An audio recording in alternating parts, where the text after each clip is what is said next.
are you? An idiot sandwich. Idiot sandwich what? An idiot sandwich, Chef Ramsay. What is up YouTube? Today I have a Wonderlands build video with you guys, and today we are actually having fun with the game. Yay! Today I'm trying to make a thematic build where I'm roleplay as a chef in this game. But Nepta, what are you doing? You are wasting our time. Shut the fuck. Okay, so do you realize that Tiny Tina Wonderlands is a fantasy game, and we can be literally anyone and anything in this game? Why not make a thematic build around a certain figure? So today we are making a build using only food item in this game and see how it performs at the highest level of Tiny Tina Wonderlands endgame. But before the video starts, remember to like, share, subscribe to the channel if you haven't done that already. Comment down below on what you think about the video. Join the Discord server if you want to have a discussion, and let's get it. Okay, so one thing very special about this type build is that I will not only showcase the gear setup and the skill tree, I also will showcase how I make the character here. So because we are only using items that are food in this game, I'm going to go for a chef look, and what better look for a chef than the man himself, Gordon Ramsay. This is my best attempt to recreate Gordon Ramsay in the game. From the outlook, he just pretty basic blonde white guys in the game. There are very special thing about him. Just a really grumpy British man. Okay, so let's get it to the outfit setup. Should I call it that? Yeah, I will call it that. First, for the body and personality, I'm using that one, which is a more masculine one. I'm choosing the biggest body size because I think Gordon Ramsay is pretty huge. I think 6'3" or something. I don't know. Head size, British people, so head size pretty big. Voice, I'm choosing the Garden Bee voice with the voice pitch all the way down so that he sound, you know, grumpy, angry, because we all know how angry he is in some cooking show. So pronoun is he, him, because obviously. For the facial picture, head shape, I'm using the hardened. This is really close to that very old and very beaten up face of a British man. Skin color, I'm using human tree. Hair and head here, we are using the sundered under. This is the closest I can get to his real life hair. I don't know what type of hair he is having. I'm not a professional barber, so bear with me here. He doesn't have any facial hair or mask, so we aren't picking any. And for the hair color, blonde, obviously. Ear shape, I don't know, human ear. Any of these could work, but I think this is the closest. He doesn't have a really big ear, so I put it on the lower side. Nose very big because he British. Mouth shape, he does have kind of invisible lip, doesn't he? Yeah. So I'm trying to recreate that, and I mean, like, if they more transparent color for his lips, it would be great, but we doesn't really have that in Wonderlands, so very unfortunate. For the eyebrow, I don't think he have any, doesn't he? Wait, yeah, he doesn't have any eyebrow, so this is correct. Eye shape, I'm trying to make as human as possible. I think he has what color is this? Just brown and black, so I'm trying to make this as humanly as possible, so I'm using the narrow eye shape. The pupils, I'm using dot, and the eye color, I'm using the eye clips because it's the blackest. Now moving on to the face decoration, because he is an old man, he's a boomer, he doesn't have anything much on his face. Literally, I didn't touch anything in here. For the armor decoration, I'm trying to recreate his iconic look, which is just his chef outfit, and I put all white on him. Primary color, I'm finding the white metal to be work the best.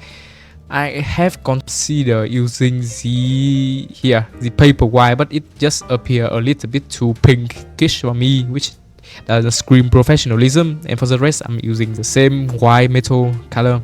I don't have any ammo pattern because that isn't how the chef outfit supposed to be. Very unfortunate thing is that Tiny Tina Wonderlands doesn't allow you to like create custom armor, so this is what you get. Not very close. But if you took off the armor, it that look quite great, isn't it? I don't know how to remove the black part around here. Very annoying. So if this were all white, it would be better for a shape look. So that is it for the outfit setup. Next up, we have the gear breakdown. For the gear breakdown, I'm using all food items except for the rings and the armor because they are nothing food related to about these items in the game. For the gun, I'm using the orange spice. This is a very important ingredient when cooking, obviously. Next up, we have the butter boom. This actually shoot our popcorn projectile. It has 2 mode, impact and sticky like any torque weapon. Honestly, I'm not a big fan of popcorn. So yeah, very like water consuming. It makes me feel thirsty. Okay, and they has like no flavor at all. I don't know why do people like it so much when, especially when going for the movie. I did ask never buy popcorn there. I just like buy a hot dog or something like that. Still, because any food it includes this build. And other than the weapon, we are also using the gluttony because you know food and gluttony go well with each other. For the melee weapon, I'm using a frying pan. This is also very important for cooking. It heat up your food, make your food actually edible. Other than that, I'm using the slamming salmon. I'm a big fan of salmon, but they are too expensive in my country. For the ward or shield, I'm using the bad egg.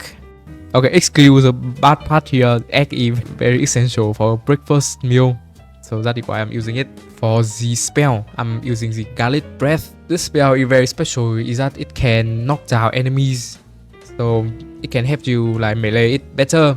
And talking about garlic, like low-key, I used to hate garlic when I was younger. Like, you wouldn't believe how much I hated this thing because it tastes disgusting and it's spicy too. But the more I grow up, the more I cook with garlic, I start to appreciate it more, and like I include it in almost any meal that I eat. I recommend you guys do it too because this provides you a bunch of great nutrition and it is a great counter to flu. Another spell I'm also using the marshmallow.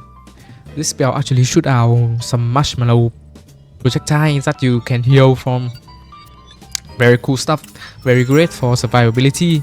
Honestly, I don't go camping much, but I'm also not a big fan of squid, so you know, put 2 and 2 together. You probably know I'm not a guy who likes to eat marshmallow a lot because I just feel horrible afterward. For the amulet, they are actually a food item if you are psychotic enough. This is a overflow blood bag and technically they are food for vampire, so I include it in this build.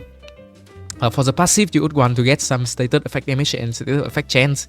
Get black color power because it provides us with a lot of elemental damage. And for the element, find the matching element with your weapon. One I didn't have it here. Might change that later. Okay, so for the rings, I'm using a shell casing ring with the melee damage so that we can buff our pen. It should be 1 melee damage ring here and 1 gun damage ring here so that we can use both pen and the gun here that we have, but I forgot to include it. For the armor, I'm using the selective amnesia because it provides us with a lot of global damage. Try to look for a stabilizer black color one with as much point into contagion as possible because that is an instant double dipping skill. For the passive, look for area damage, ability damage, and gun damage, or even melee damage. Could work here. All damage is nice too. Other than that, I'm also using a miasmic meow in order to buff our status effect damage, which also buff the alchemical agent. In the mention of alchemical agent, let's get to the skill tree. We are using Starbomancer and Blind Color because I had to use all of the ingredient or the food item I was given. So I have to like come up with a build that work well with spell, gun, and melee weapon, but that doesn't really work out, so I settled down for only gun and melee. So starting with the Starbomancer, we are using From the Shadow in order to get crit, which proc alchemical agent, haste is for melee attack speed and movement speed. Poison is so that it buff alchemical agent.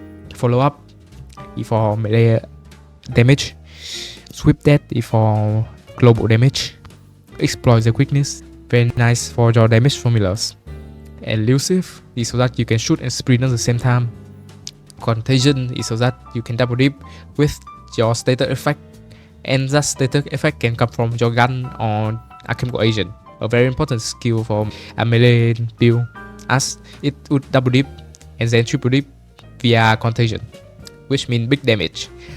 1000 cut is so that we get a lot of global damage. Executional blade is so that when we air our gun and spell this easy close it, I can get to all three of the damage type of the weapon types I was given. It says that gun and spell critical hits had the chance to create a ethereal blade, and this ethereal blade can actually proc alchemical agent if it crit, and then it triple dip again with contagion. So that's the only way that spell can do damage in this build. Moving on to the black color skill tree, Virulence to buff alchemical agent. Guys, in the shell, very strong skill for gun, and very strong especially when we are using from the shadow, because it guarantee a crit for our gun, which means more chance to spawn the poison box spirit, and also it makes the poison box spirit crit, which means we are double dipping our crit damage formulas. Hack Machina for fire rate. Worst cut is to moving out the tree. Bog down for soak if you are using lightning or frost weapon, but if you are using something like the orange spice, I recommend you moving 1 point into wood curse. We don't spec into arm up here because we have to get our bark egg down so that we get the extra roy damage. Frostbite is for melee damage and critical hit chance, which buff the whole stuff. Moving on to the hero stat, we are maxing our strength and wisdom for crit damage and stated effect damage. I don't recommend the one that I'm using right now, the background that I'm using right now, which is the villager idiot.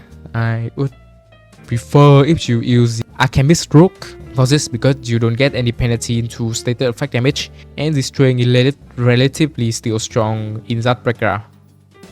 Other than that, we are putting the rest of the point into attunements for some skill cooldown. So that is it. That is the build. Hope you enjoy it. Remember to like, share, sub to the channel if you haven't done that already. Comment down below on what you think about the video. Join the Discord server, and see you guys next time.